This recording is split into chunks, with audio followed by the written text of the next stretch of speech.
pregação desse versículo, né? Hoje nós vamos fazer a terceira parte e encerrar as pregações desse versículo. É um versículo que nós vimos que fala muito às nossas vidas. Ele diz aí, respondeu Jesus: eu sou o caminho. Então nós sabemos que Jesus Cristo é o único caminho que vai nos levar aonde? A Deus. Se você quer estar na presença de Deus, Jesus Cristo é o caminho. E ele fala aí, e a verdade. E nós sabemos então que Jesus Cristo é a verdade que nos liberta. E conhecereis a verdade, e a verdade vos libertará. Mas nos liberta de quê? Dos nossos pecados. E nos separa da presença de Deus. E agora nós vamos falar que Ele é o quê? A vida. Mas que vida é essa? Qual vida Ele está nos propondo? Abram comigo suas Bíblias, no livro de João mesmo, capítulo 10, só voltar umas páginas aí. Capítulo 10, versículo 10.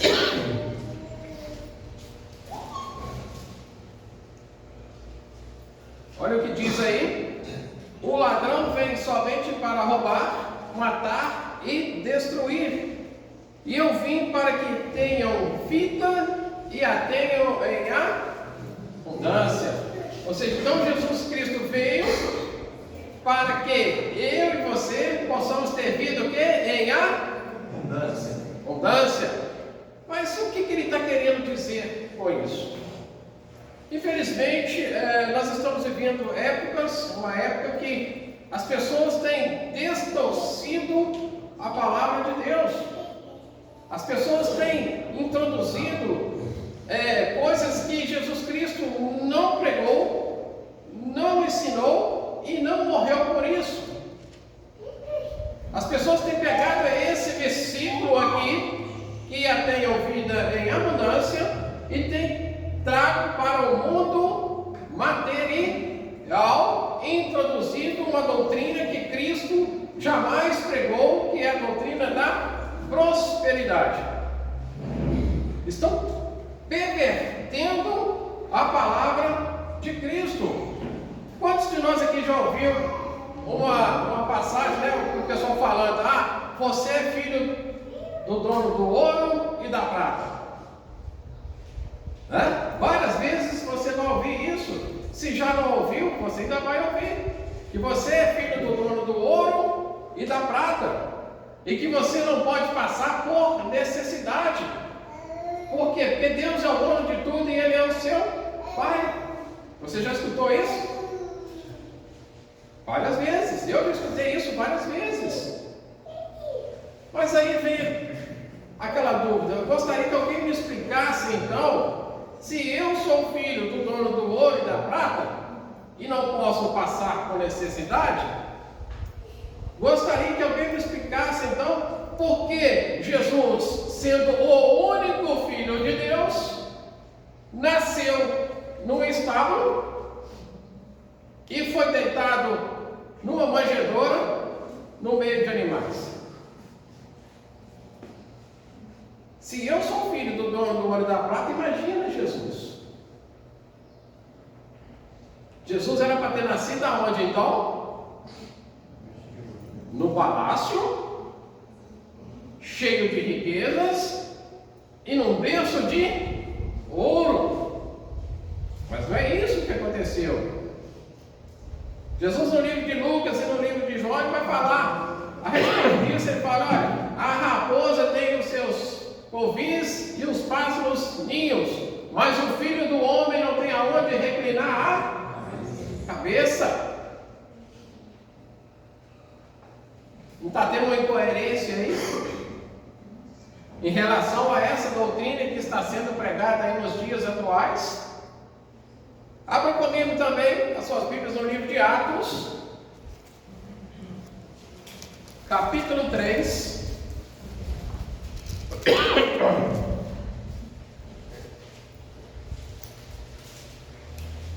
Atos capítulo 3, versículo 1.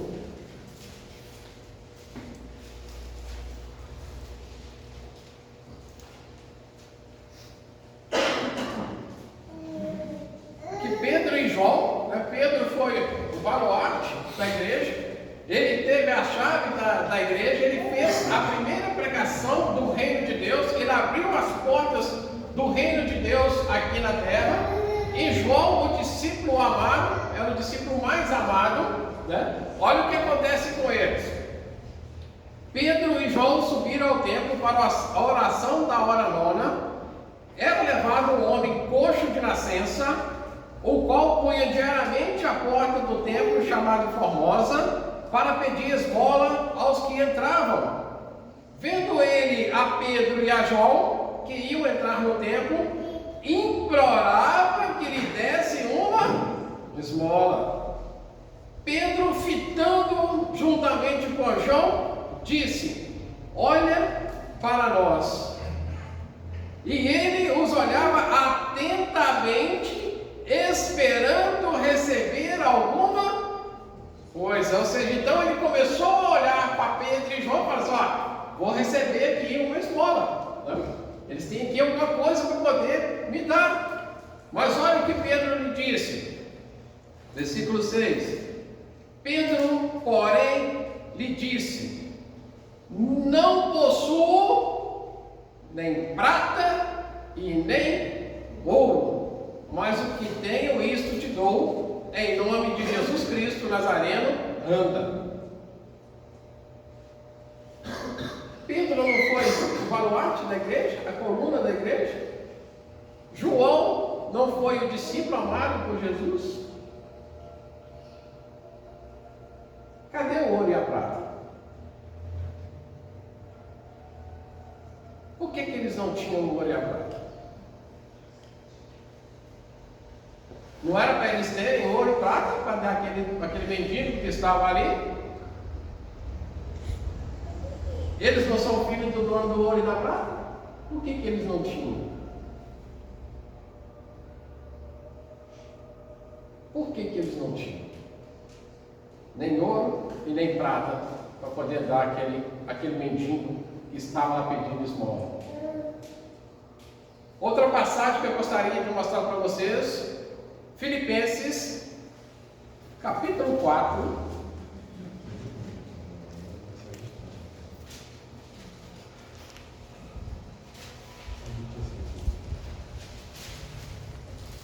Filipenses, capítulo 4, versículo 10.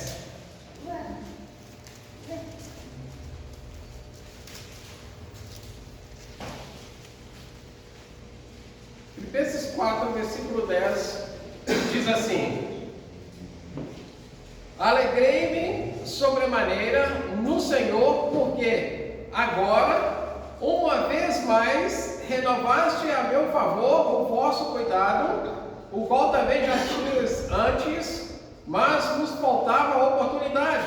Quem está falando isso aqui? Paulo falando aos irmãos lá de Filipos, a igreja lá de Filipos. E ele fala, olha, versículo 11: digo isso não por causa da pobreza. Se Paulo foi um dos grandes apóstolos de Jesus Cristo, por que Paulo era pobre? Por que Paulo sofria pobreza? E olha o que ele vai falando aí: porque aprendi a viver contente em toda e qualquer o quê? Situação, tanto sem estar humilhado, como também ser honrado. De tudo, em todas as circunstâncias, já tenho experiência, tanto de fartura como de fome, assim de abundância como de escassez. Se essa doutrina que é pregada aí hoje foi Jesus quem trouxe, a minha Bíblia está errada. Ou então eu estou aprendendo errado. Porque em momento algum nós vamos ver que Jesus trouxe essa doutrina de prosperidade. Porque então, se Paulo foi um dos grandes apóstolos, por que ele passou fome? Ele era para ter sido coberto de riquezas. Se foi essa a doutrina que Jesus Cristo trouxe de prosperidade, ele teria que ter tudo do bom e do melhor. E não é assim que nós vemos na palavra de Deus.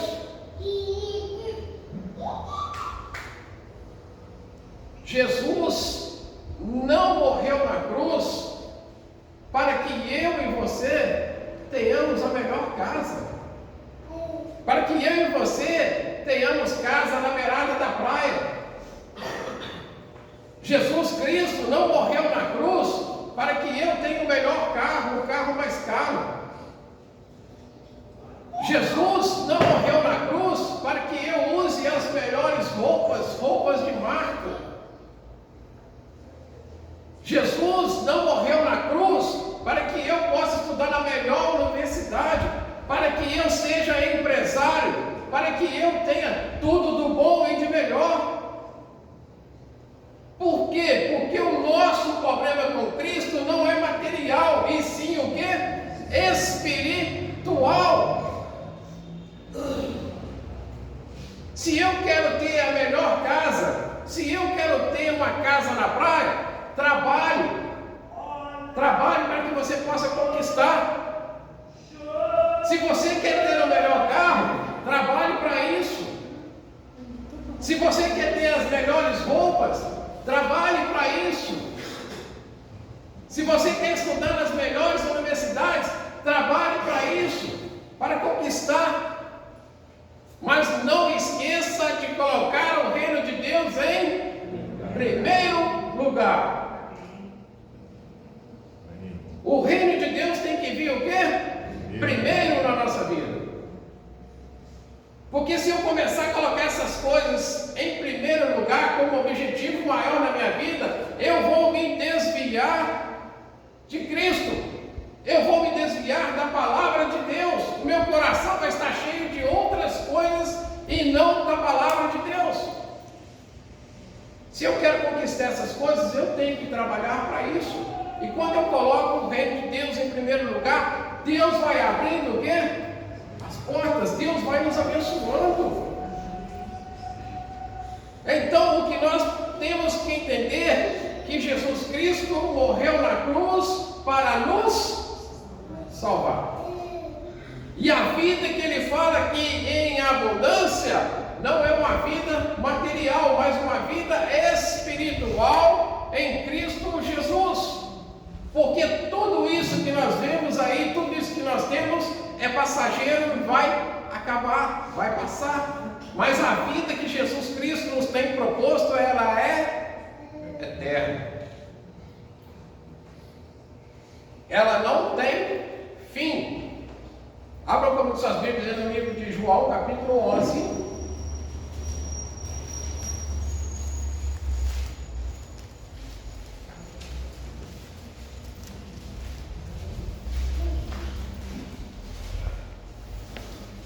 João capítulo 11, versículo 25.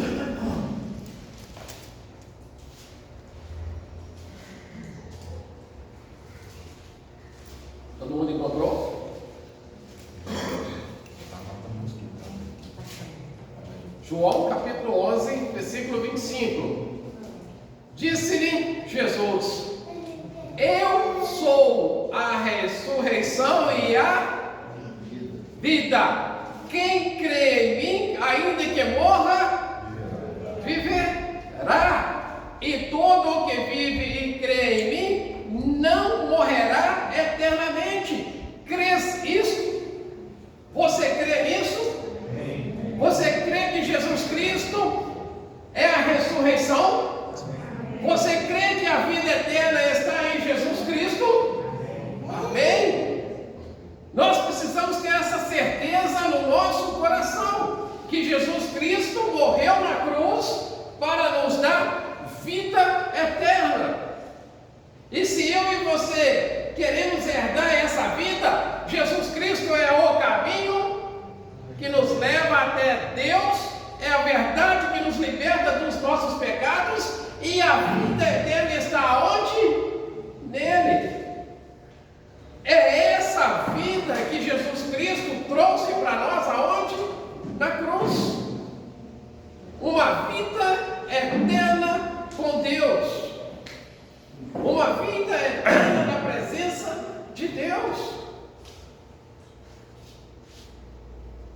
João 3,16 é um versículo que todo mundo conhece, mas olha o que diz lá.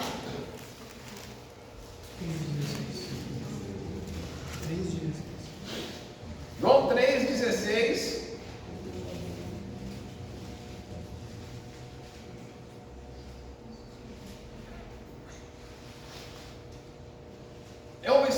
mais conhecido da Bíblia.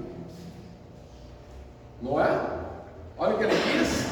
Porque Deus amou ao mundo de tal maneira, mas não é o mundo aí não, tá? Ele amou as pessoas, nós, seres humanos, a sua criação. Fala, olha, de tal maneira que deu seu Filho unigênito, seu único Filho, para que todo o que nele crê, não o quê? Mas tenha a vida eterna. Então esse é o objetivo de Jesus Cristo, dar a mim e a você a vida eterna. Por quê? Porque Deus tem um amor tão grande por nós, mesmo nós sendo pecadores, injustos, Ele nos deu o seu único Filho para morrer no nosso lugar. Por quê? Porque nós estávamos caminhando para as trevas, para a morte eterna. Mas Jesus Cristo veio nos libertar dessa morte e nos dar vida e vida eterna. A vida eterna está onde? Em Cristo Jesus. Olha o que ele diz em versículo 18: quem nele crer não é o quê? Julgado. Romanos capítulo 8, versículo 1 fala que nenhuma condenação há para aqueles que estão aonde? Em Cristo Jesus. Ou seja, então nós não seremos condenados, nós não seremos julgados. Por quê? Porque a vida eterna está onde? Em nós, através do sacrifício de Jesus Cristo na cruz. E ele vai falando, olha, o que não crê já está julgado, porque não crê no unigênito Filho de Deus. Você quer herdar a vida eterna? Creia que Jesus Cristo é o Filho de Deus. Ande no caminho que é Jesus. Seja liberto pela verdade que é Jesus. E Ele vai te dar a vida eterna. Jesus Cristo é o caminho, a verdade e a vida. Ninguém vem ao Pai a não ser. Ninguém vai chegar até Deus a não ser por Jesus Cristo. Então que o nosso desejo, o nosso objetivo possa ser esse: andar no caminho que te leva a Deus. Deixar a verdade de Deus nos libertar dos nossos pecados. E você vai herdar a vida eterna. Deus tem misericórdia de nós, que Deus possa nos dar sabedoria, para que eu e você possamos permanecer fiéis no caminho que é Jesus Cristo. Que Deus abençoe a todos.